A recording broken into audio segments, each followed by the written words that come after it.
পুরনো বছরকে বিদায় আর নতুন বছরকে স্বাগত জানাতে এবার থাকছে বিশেষ আয়োজন। আগামী 13 এপ্রিল চৈত্র সংক্রান্তির দিন রাজধানীর সোহরাওয়ার্দী উদ্যানে আয়োজন করা হয়েছে এক বিশেষ গ্র্যান্ড কনসার্টে। ঢাকার জনপ্রিয় ব্র্যান্ডগুলির পাশাপাশি এবার এই কনসার্টে অংশ নেবে দেশের বিভিন্ন জনগোষ্ঠীর ব্র্যান্ড দল। জানা গেছে এদিন মঞ্চে পারফর্ম করবে মাইলস, ওয়ারফেস, ভাইকিংস, অ্যাভয়েড, রাফা, দলছুট, লালন এবং সুফি ব্র্যান্ড। পাশাপাশি পার্বত্য অঞ্চলের ব্র্যান্ডগুলোর মধ্যে থাকছে গারোদের এফ মাইরন, মারবাদের লালো, ত্রিপুরাদের ইমাং, খাসিয়াদের ইউনিটি এবং চাকমাদের ইনভোকেশন। এছাড়া প্রথমবারের মতো পহেলা বৈশাখের শোভাযাত্রায় অংশ নেবে দেশের ব্র্যান্ড সংগঠন বাম্বা।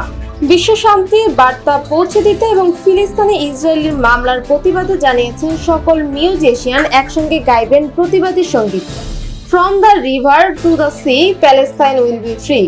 সংস্কৃতি উপদেষ্টা মোস্তফা সরোয়ার ফারুকী এক সংবাদ সম্মেলনে বলেন, এই প্রথমবারের মতো 2 শতাধিক ব্যান্ড মিউজিশিয়ান বৈশাখী শোভাযাত্রায় অংশ নেবে।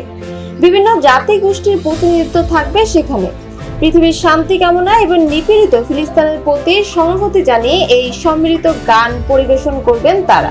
পুরনোকে বিদায় আর নতুনকে বরণ জানাতে এমন ব্যতিক্রমধর্মী আয়োজন নিঃসন্দেহে দেশের সাংস্কৃতিক পরিমণ্ডলে যোগ করবে এক নতুন যাত্রা।